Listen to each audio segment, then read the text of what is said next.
with Lisa, where we explore business insights and philanthropy with an emphasis on the Asian American community. I'm your host, Lisa Song Sutton.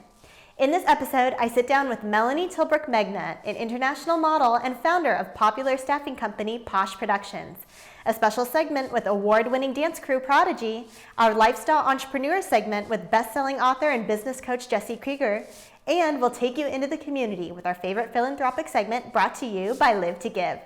Check out behind the scenes and get more tips about business and community by following us on social media at Live with Lisa TV. The entertainment and modeling industries can be fun and exciting career paths. However, these can be short-lived and sometimes leave the brightest people searching for a new venture. My guest and dear friend, Melanie, shares how she was able to take the business lessons learned from a successful modeling career and create her own thriving company. What inspired you to create Posh Productions? Well, I got inspired in 2009 because I kind of found a void that my clients were trying to fill. They needed more staff, they wanted to hire models for special events and do marketing events, so kind of found this perfect opportunity and a niche to kind of develop my company. You've had such a successful modeling career, starting before college, throughout college, after college, nearly 15 years in the industry. What is your advice to a young and up-and-coming model? I would say to all aspiring or young models out there to, kind of get yourself prepared, get out there and try to find the right representation, also always developing your portfolio, and just making sure that you find, safe ways to get into the industry and credible ways to get in, and finding really good representation from an agency. How would a model go about finding good representation? Well, I would say that to find good representation, you need to have a good portfolio started, and then just basically submitting them to really reputable agencies. They also have go-see days and castings, so you can go to those, but just making sure you find, something very legitimate and a good fit for yourself. What would your advice be to someone who is transitioning away from one career and then maybe wanting to stay in it, but wanting to switch as well? I would say for anyone transitioning into a new career or a new segment, it's really important to use all of your contacts in whatever platform that you're coming from, and networking and reaching out to those former clients and saying, hey, I'm interested in doing something new, and just kind of reaching out to all the people you know, because you never know what opportunities are out there. So you are married to former NFL athlete Mark Megna, who is also an entrepreneur. He is an owner in the health and fitness facility Anatomy at 1220. What is a challenge that you find being married to another entrepreneur? The biggest challenge I find being married to another entrepreneur is that our time is so limited. So when we have time together, we have to really make it count. We have to make sure we schedule everything out, and we both have to make each other a priority. So can you give me an example of how you support each other? Yes, absolutely. I always support him with his business, Anatomy at 1220. Basically, some of the ways that I support him, or my company supports his, is that we can help them with special events. I try to bring my staff in there to work out. I try to invite all the girls, my own clients, to come to his gym. And then, of course, we're always tagging on social media and making sure to share our networks and get the word out there. And what is a way that he's helped support Posh? Really what he does is that he's great at allowing me to go and do my thing, and I'm traveling, and gives me the support I need emotionally, mentally, and everything to get out there and to do my job the best that I can do it. Well, thank you so much. That was great. Anatomy at 1220 is a collaboration among fitness, sports science, and nightlife veterans that embodies the future of fitness. They offer proprietary fitness programming influenced by advanced research in strength conditioning and regeneration, designed for members to excel in all aspects of their lives. By partnering with leaders in age management, chiropractic care, IV nutritional therapy, and beauty, they have created an intimate and integrated health and wellness community where members can sweat, enhance, and recover together, all under one roof. When was the last time you truly competed? When was the last time you fought valiantly for what was rightfully yours? When was the last time you rewrote history? In the United States and around the world, we are Ultra Brand, and we build the world's most innovative and aggressive brands. Welcome to Synergy Sotheby's International Realty. Our purpose is to artfully unite extraordinary properties with extraordinary lives. We are committed to helping our clients purchase or sell with unparalleled service from start to finish. With nearly 700 offices worldwide, including 2 in Las Vegas and Henderson, we provide access to luxury homes, investment properties, and more. Synergy Sotheby's International Realty.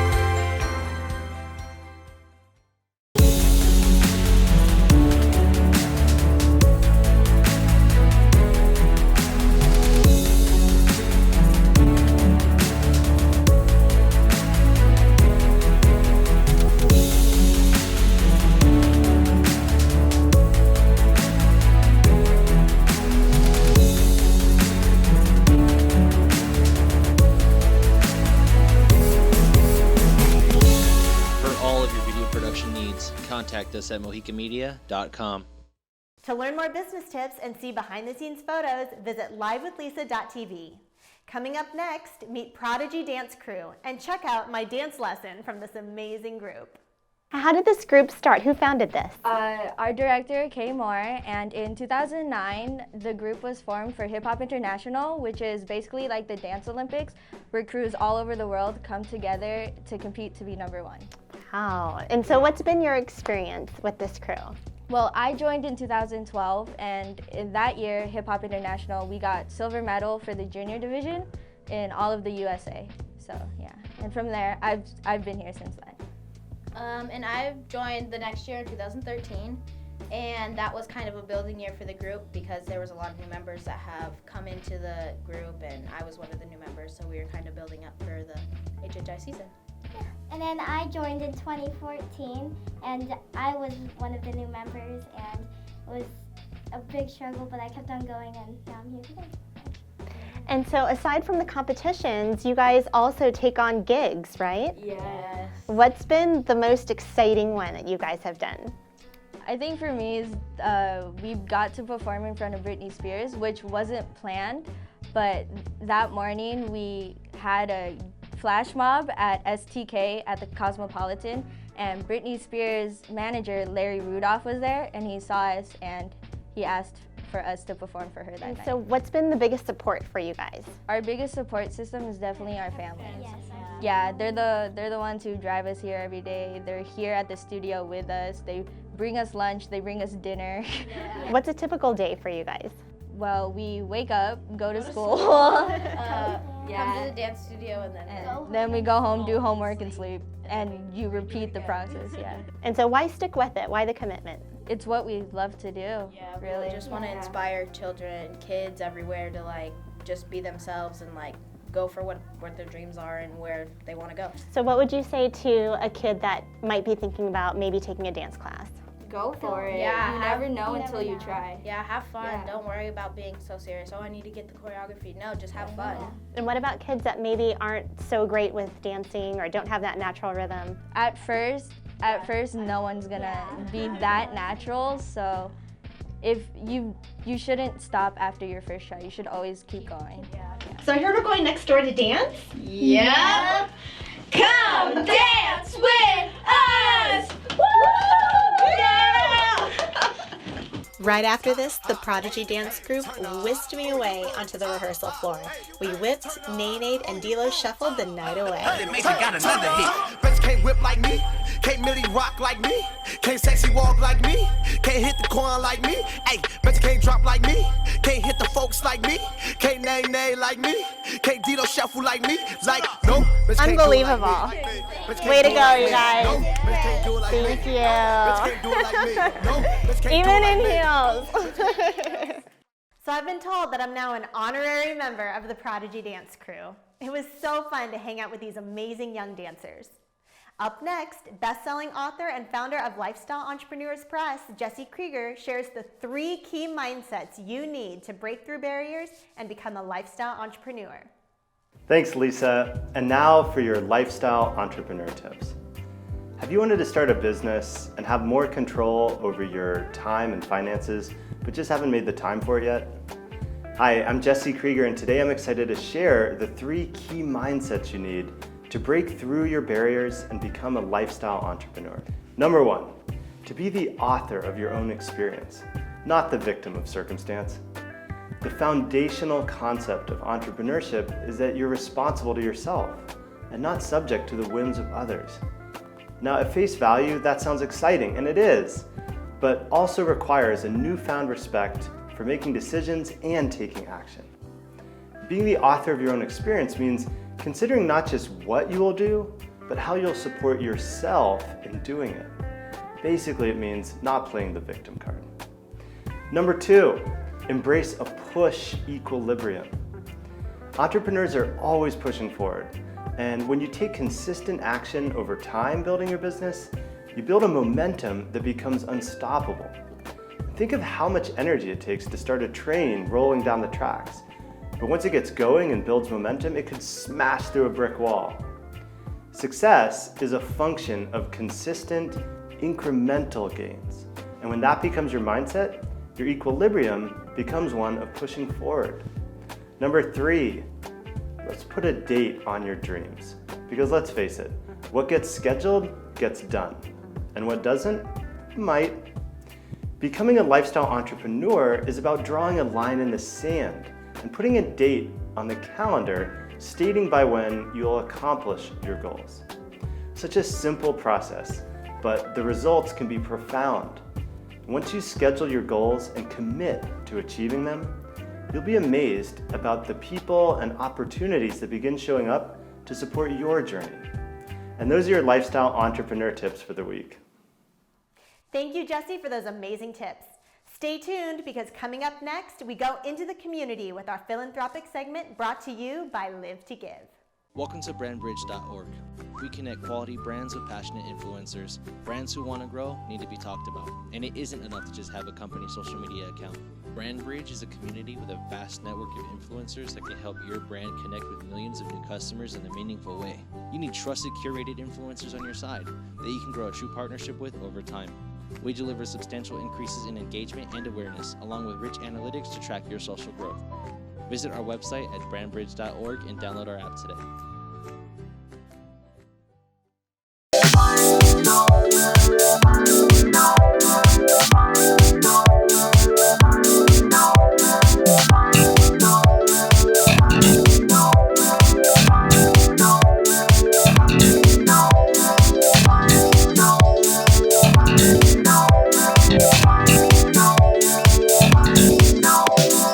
Luxury swimwear for the resort lifestyle. Visit us at liquidandlace.com. Welcome to Sin City Cupcakes, Las Vegas's #1 alcohol-infused cupcake company. With over 40 decadent flavors, all of our product is baked fresh and made to order. We offer free delivery by the dozen across the Las Vegas Valley. We specialize in making your event or occasion fabulous. Call us at 702-776-0955 or place your order online today at sincitycupcakes.com. Welcome to another segment of Cut to the Chase. I'm Deven Chase with your real estate tips for today. Let's jump right into number 1. As a new home specialist, the home buying process should be fun, so enjoy the process. Do your research and make sure you're working with someone who's got the information and the affiliation. And separate yourself from curious or are you serious? The home buying process is only difficult when you're not working with a well-informed agent. When deciding to buy new, make sure you go over your likes and your dislikes and share them with your realtor. At that point, he or she should compile a nice list of properties for you to go see. And those were my tips for this week. Thank you for joining me. See you next time. In lieu of Live to Give this week, please view our collection of our favorite TED Ed videos.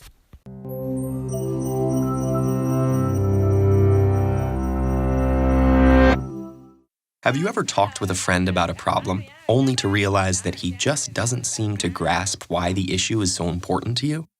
Have you ever presented an idea to a group, and it's met with utter confusion? Or maybe you've been in an argument when the other person suddenly accuses you of not listening to what they're saying at all. What's going on here? The answer is miscommunication, and in some form or another, we've all experienced it. It can lead to confusion, animosity, misunderstanding, or even crashing a multi-million-dollar probe into the surface of Mars. The fact is, even when face-to-face with another person, in the very same room and speaking the same language, human communication is incredibly complex. But the good news is that a basic understanding of what happens when we communicate can help us prevent miscommunication. For decades, researchers have asked what happens when we communicate. One interpretation, called the transmission model, views communication as a message that moves directly from one person to another, similar to someone tossing a ball and walking away. But in reality, this simplistic model doesn't account for communication's complexity. Enter the transactional model, which acknowledges the many added challenges of communicating. With this model, it's more accurate to think of communication between people as a game of catch. As we communicate our message, we receive feedback from the other party. Through the transaction, we create meaning together. But from this exchange, further complications arise. It's not like the Star Trek universe, where some characters can Vulcan mind meld, fully sharing thoughts and feelings. As humans, we can't help but send and receive messages through our own subjective lenses. When communicating, one person expresses her interpretation of a message, and the person she's communicating with hears his own interpretation of that message. Our perceptual filters continually shift meanings and interpretations. Remember that game of catch? Imagine it with a lump of clay. As each person touches it, they shape it to fit their own unique perceptions, based on any number of variables, like knowledge or past experience, age, race, gender, ethnicity, religion, or family background. Simultaneously, every person interprets the message they receive based on their relationship with the other person and their unique understanding of the semantics and connotations of the exact words being used. They could also be distracted by other stimuli, such as traffic or a growling stomach. Even emotion might cloud their understanding. And by adding more people into a conversation, each with their own subjectivities, the complexity of communication grows exponentially. So as the lump of clay goes back and forth from one person to another, reworked, reshaped, and always changing, it's no wonder our messages sometimes turn into a mush of miscommunication. But luckily, there are some simple practices that can help us all navigate our daily interactions for better communication. 1. Recognize that passive hearing and active listening are not the same. Engage actively with the verbal and nonverbal feedback of others and adjust your message to facilitate greater understanding. 2. Listen with your eyes and ears, as well as with your gut. Remember that communication is more than just words. 3. Take time to understand as you try to be understood. In the rush to express ourselves, it's easy to forget that communication is a two-way street. Be open to what the other person might say. And finally, 4, be aware of your personal perceptual filters. Elements of your experience, including your culture, community, and family, influence how you see the world. Say, "This is how I see the problem, but how do you see it?" Don't assume that your perception is the objective truth. That'll help you work towards sharing a dialogue with others to reach a common understanding together.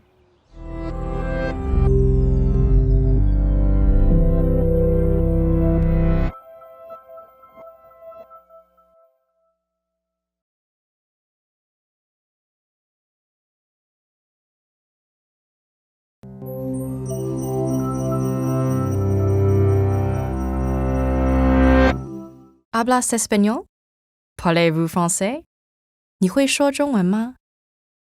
If you answered sí, oui, or 会, and you're watching this in English, chances are you belong to the world's bilingual and multilingual majority. And besides having an easier time traveling or watching movies without subtitles, knowing 2 or more languages means that your brain may actually look and work differently than those of your monolingual friends. So, what does it really mean to know a language? Language ability is typically measured in 2 active parts, speaking and writing, and 2 passive parts, listening and reading. While a balanced bilingual has near equal abilities across the board in 2 languages, most bilinguals around the world know and use their languages in varying proportions. And depending on their situation and how they acquired each language, they can be classified into 3 general types. For example, let's take Gabriella, whose family immigrates to the US from Peru when she's 2 years old. As a compound bilingual, Gabriella develops 2 linguistic codes simultaneously with a single set of concepts, learning both English and Spanish as she begins to process the world around her. Her teenage brother, on the other hand, might be a coordinate bilingual, working with 2 sets of concepts, learning English in school while continuing to speak Spanish at home and with friends. Finally, Gabriella's parents are likely to be subordinate bilinguals, who learn a secondary language by filtering it through their primary language. Because all types of bilingual people can become fully proficient in a language regardless of accent or pronunciation, the difference may not be apparent to a casual observer. But recent advances in brain imaging technology have given neurolinguists a glimpse into how specific aspects of language learning affect the bilingual brain. It's well known that the brain's left hemisphere is more dominant in analytical and logical processes, while the right hemisphere is more active in emotional and social ones. Though this is a matter of degree, not an absolute split. The fact that language involves both types of functions, while lateralization develops gradually with age, has led to the critical period hypothesis. According to this theory, children learn languages more easily because the plasticity of their developing brains lets them use both hemispheres in language acquisition, while in most adults, language is lateralized to one hemisphere, usually the left. If this is true, learning a language in childhood may give you a more holistic grasp of its social and emotional contexts. Conversely, recent research showed that people who learned a second language in adulthood exhibit less emotional bias and a more rational approach when confronting problems in the second language than in their native one. But regardless of when you acquire additional languages, being multilingual gives your brain some remarkable advantages. Some of these are even visible, such as higher density of the gray matter that contains most of your brain's neurons and synapses, and more activity in certain regions when engaging a second language. The heightened workout a bilingual brain receives throughout its life can also help delay the onset of diseases like Alzheimer's and dementia by as much as 5 years. The idea of major cognitive benefits to bilingualism may seem intuitive now, but it would have surprised earlier experts. Before the 1960s, bilingualism was considered a handicap that slowed a child's development by forcing them to spend too much energy distinguishing between languages, a view based largely on flawed studies. And while a more recent study did show that reaction times and errors increase for some bilingual students in cross-language tests, it also showed that the effort and attention needed to switch between languages triggered more activity in, and potentially strengthened, the dorsolateral prefrontal cortex. This is the part of the brain that plays a large role in executive function, problem solving, switching between tasks, and focusing while filtering out irrelevant information. So, while bilingualism may not necessarily make you smarter, it does make your brain more healthy, complex, and actively engaged. And even if you didn't have the good fortune of learning a second language as a child, it's never too late to do yourself a favor and make the linguistic leap from hello to hola, bonjour, or ni haos, because when it comes to our brains, a little exercise can go a long way.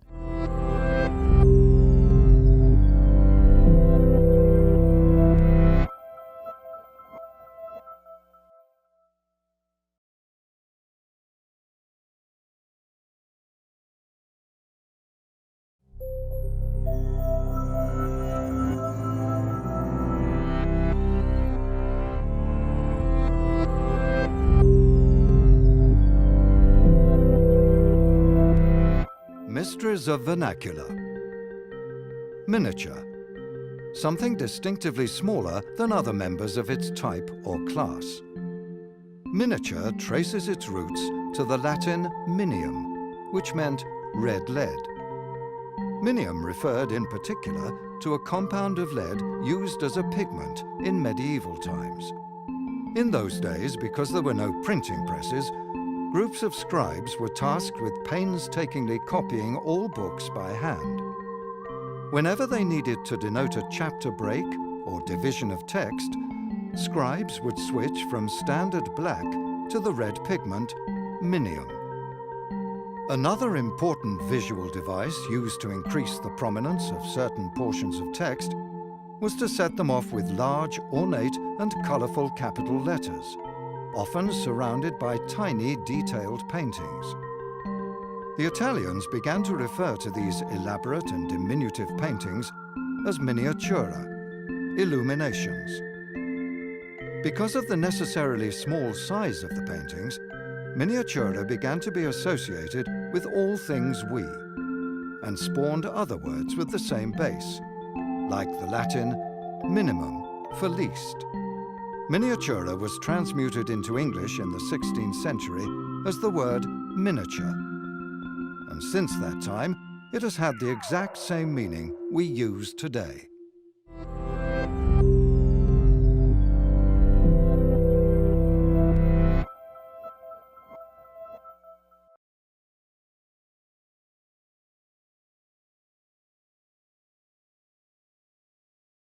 Thank you to all my guests who joined me this week. If you have questions relating to business or entrepreneurship, submit them via social media at Live with Lisa TV or through our website at livewithlisa.tv, and I'll answer them right here on the show. I will leave you with a quote from the best-selling author of Rich Dad, Poor Dad, Robert Kiyosaki. If you want to be rich, don't allow yourself the luxury of excuses. Have a positive week. Move. So hang. Sorry. It was good though. It was good. So hang out. With like me, can't merely rock like me. Hey!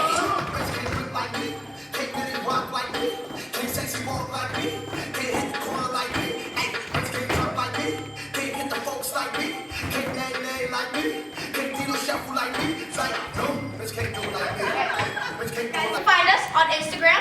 Take out your phone, go on Instagram, go to the search bar, type in Prodigy Dance LV, and then you can find us right there. You can follow and like all of our pictures. The segment of Cut to the Chase. Excuse me. This sounds crazy, right? Let me get the verbiage right. Does that work? A real estate segment? Oh, excuse me. Welcome. I'll just do the outro. Yeah. Those are my tips. What am I saying?